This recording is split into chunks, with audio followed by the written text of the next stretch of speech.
request from my friend Bridget, who responded to a tweet that I posted earlier in the week about something that my college best friend Holly and I call the 1-year rule.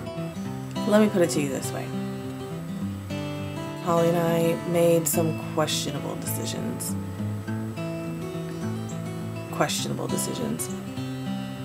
And looking back, they're pretty funny. But at the time, they were pretty embarrassing. So what we did to cope with this was we invented something called the 1-year rule. You have to endure a year of ribbing, of being made fun of, you know, letting other people poke fun at the stupidity and the things that you've done. And then after a year, you can choose to consciously repress that memory.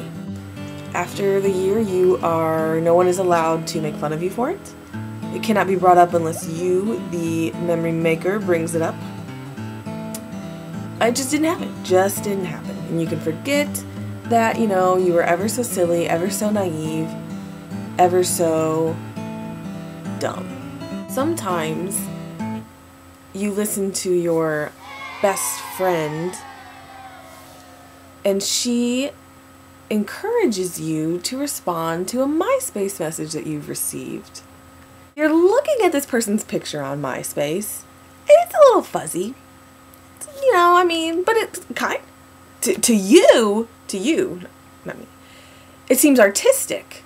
It's a little fuzzy, it's a little like, oh, it's mysterious. Your best friend encourages you to go on a date with this person. And because you trust your best friend, you think that she has your best interest at heart. You go. Oh, I've also forgotten to mention that you also had clues along the way that he's kind of a perv.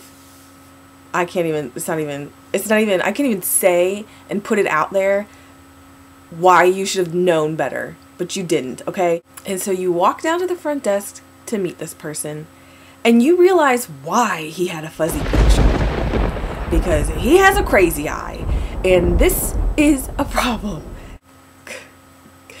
Carrying his guitar because he's gonna woo you. He's gonna play you a little ditty. So after a year, you pretend that never happened because otherwise that crazy eye would haunt you for all of eternity. Other times, you dated a person who looked like Lloyd in Space. You pursued Lloyd in Space. You wanted to date him. You wanted to date him and be on him. Repress it after a year. Just repress it after a year. Oh, Holly, I love you. I love you. Okay, there's a big story. There's a big story that I think maybe this is how we came up with the rule. Correct me if I'm wrong, Holly, but a normal, logical, rational young woman shouldn't do these things. You should know better. Okay. This is a story that it starts with anime. It involves the saltiest crackers you ever did taste. It involves a little friendly competition. And it also involves making up excuses to go to the post office at 3 p.m. on a Saturday because you don't know what else to do to get yourself out of the situation. Holly, can you hear the sounds the pigeons make? It ends with tears, some waffles, and a Tetris marathon. All that somber aftermath. Holly and I wrote a song also to commemorate these ridiculous things that we did. We wrote this during college, so I'm just going to read it to you, and I'm going to omit the actual, real person names that we used because you just never know with the internet. So, here I go. It's called Big Mistake the Beautiful.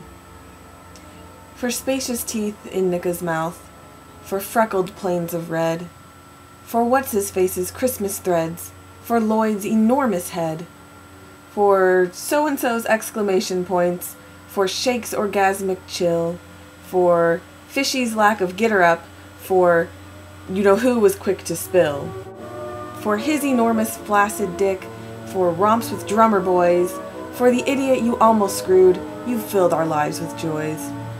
Oh big mistake, oh big mistake, I'd like to take you back.